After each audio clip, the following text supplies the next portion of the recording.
Hey guys, welcome back to a brand new Ninjago video here on the channel. My name is TannerFishies. In today's video, we are going to be discussing the new trailer for the game known as LEGO Party, and of course, going over all of the Ninjago stuff since we are pretty much a Ninjago focused channel here. And right off the bat, we have some Ninjago stuff going on here with the Skull Sorcerer's Dragon crashing through the logo. I will say this trailer has a lot of Ninjago stuff here that I would like to talk about. But really quick, just in case you don't know what LEGO Party is, it is an upcoming LEGO game releasing officially now September 30th. So nice to finally get a release date there. And it is coming to a whole bunch of platforms: PS5, PS4, the Xboxes, Steam, and of course Nintendo Switch. Not sure what console I will be getting this game for, either PS5 or Switch. And I will say right now, in terms of a price, it's looking to be around $39.99 US. At least that's what it's going for right now on the PlayStation Store.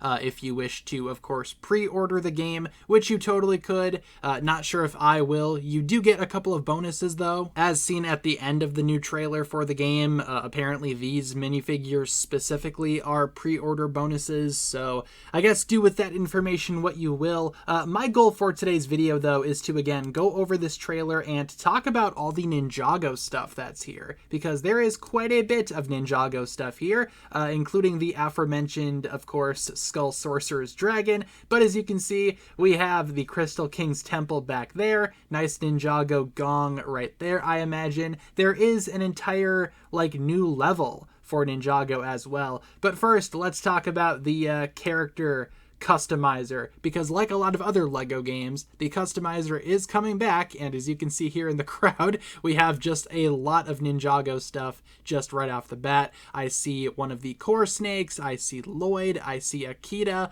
lots of Ninjago stuff here. But talking about the character customizer right here. So for this part of the trailer, I do want to slow things down a little bit, I guess you could say, just because there are so many quick minifigures that are flashed through here. It's kind of hard to, again, pause on every single frame, but I will do my best here. I did slow this down, I think, to maybe 1/16 of the original speed, just so we can, again, take a look at the Ninjago minifigures here that are a part of the customization lineup.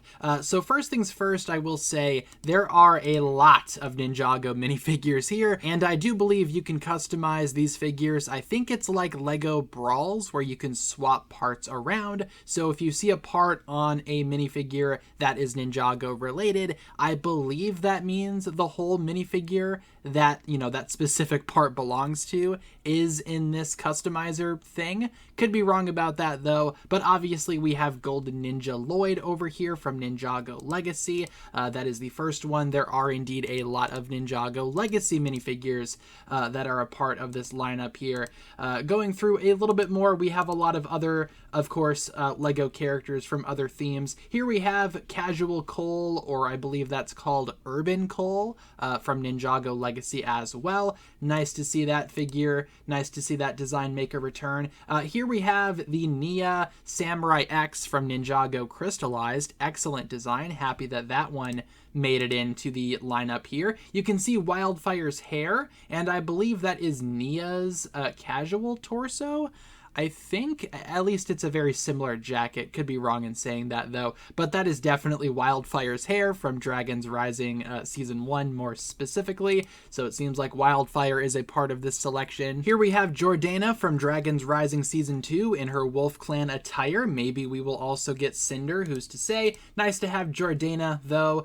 There's that same torso again. And also the full crystallized Fugitive Kai. Very nice design. Love the Fugitive crystallized suits. They are awesome. Nothing there unless you count the orange armor. That could be from the Titan Mech Cole minifigure, possibly. Nothing really here upon first glance. Nothing there. Nothing here either. There we have a few on this slide here. We have crystallized Fugitive Zane, of course, looking awesome, and crystallized Garmadon. That is such a cool minifigure to be a part of the customization here. That's awesome. Love that. Love seeing that. Continuing on, nothing here. Crystal Guard here, and also you can kind of see that as being Edna's torso, though I know Edna reused that torso from another minifigure, but the Crystal Guard here, or one of the crystallized Crystal King Army minifigures, not exactly sure which title this one has, but still, he is there. Also, we have a Sky Pirate set of legs here as well. We did see various Sky Pirates from past trailers, so we know that they are in the game, at least to some degree. Not really seeing anything here. Again, correct me if I'm wrong in the comments, but I don't think there's anything here. Oh, there's Island Nia, of course. Very cool design there. I kind of hope all of the Island Ninja are a part of this selection. I think that would just be awesome. And of course, we have the Dragon Power Lloyd from Dragons Rising. So again, a few different eras here. These minifigures are a few years apart.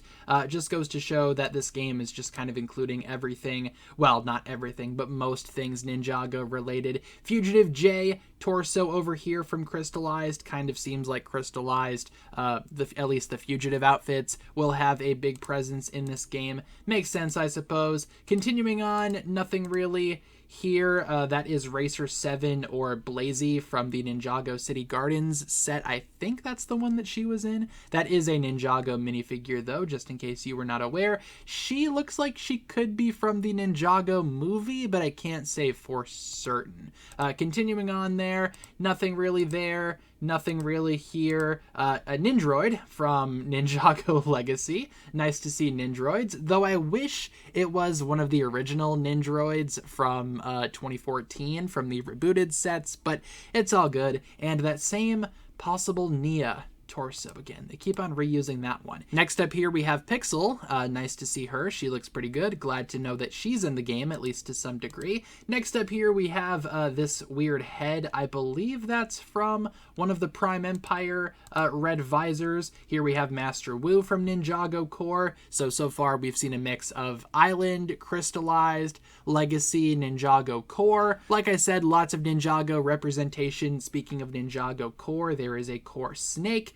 Specifically the orange one, not the gray one. Nothing really here.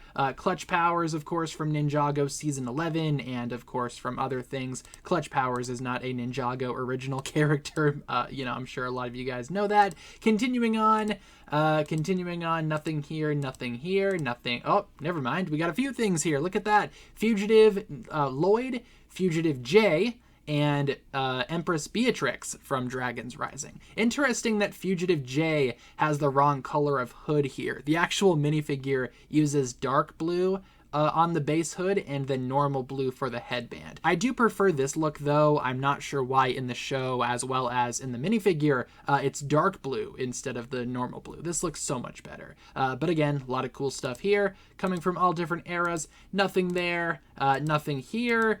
Flintlock from the Sky Pirates. Like I said, there is some Sky Pirate representation in this game. We have here a few different characters. We have Pink Zane from Season 12, Prime Empire more specifically. Nice to see him. And Akita from Ninjago Season 11. Wish she had the cape, but it's kind of cool to see Akita back again, at least in some capacity, like I said. Dragons Rising Season 1 Cole. I assume that means we are getting all of the Dragons Rising Season 1 Ninja, or at least I hope so. Nothing there. There is a little bit of something there. We have the Citizen wearing the Lloyd shirt. Happy to see that shirt make an appearance here. I believe that shirt was also in Lego Brawls, if I'm not mistaken. Dragons Rising Season 1 J, despite not being canon, still a good minifigure in my opinion. Glad that it's here. We have Sora and Dragon Power Kai from also Dragons Rising there. Then we have the Mechanic, which it's kind of weird the Mechanic has the Ninjago Crystallized face print for some strange reason, but the rest of of the figure is the Ninjago Legacy version, so kind of weird there, not gonna lie. Akita's head on some random guy there, or at least her hair and the fox wolf thing head. Fugitive J torso, we already know that minifigure is in the game. Nothing really there.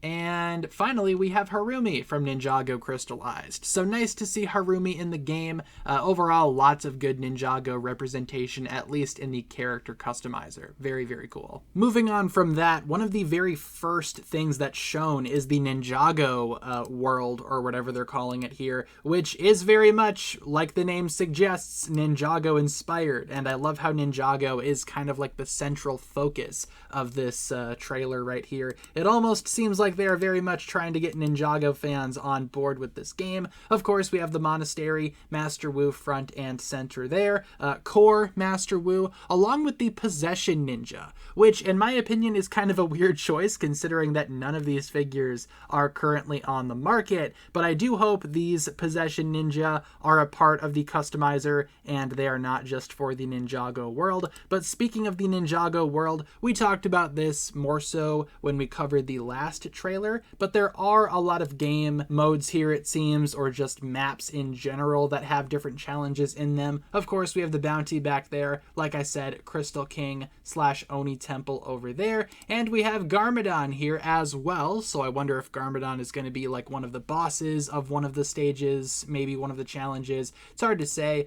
Here's what appears to be an actual gameplay screen, like taken directly from the gameplay. As you can see, yeah, traversing parts of the Ninjago world here, it seems. It looks like a lot of fun. It looks fun. It looks enjoyable. Of course, there are more things in this game besides Ninjago, but the Ninjago stuff has a pretty big emphasis in this trailer for whatever reason. I'm not complaining though. Master Wu on the bounty, of course, and then we have the Crystal King himself, the Overlord, kind of dying. I think that's the animation for when you defeat him, possibly. Lots of game modes, like I said, lots of different like little party games and whatnot. It looks kind of fun. It looks like a fun game. Not sure if it's $40 worth of fun, but I do want to get this game, maybe play it on stream, maybe play it for a couple of videos. It looks enjoyable. It looks fun. Like I said, just wanted to very quickly talk about the recent trailer for Lego Party and of course the actual release date, now that we know it's coming September 30th. So awesome stuff all around in my opinion. Feel free to leave all of your thoughts down below in the comments. What exactly do you think of this new game? Are you planning on getting this game? I am definitely, more specifically just for the Ninjago content. But speaking of the Ninjago content, what exactly do you think about all of this? Because this might be the closest that we have now to a new Ninjago game. So leave all of your thoughts down below. Hopefully you enjoyed this one. I will talk to you guys again later. Peace.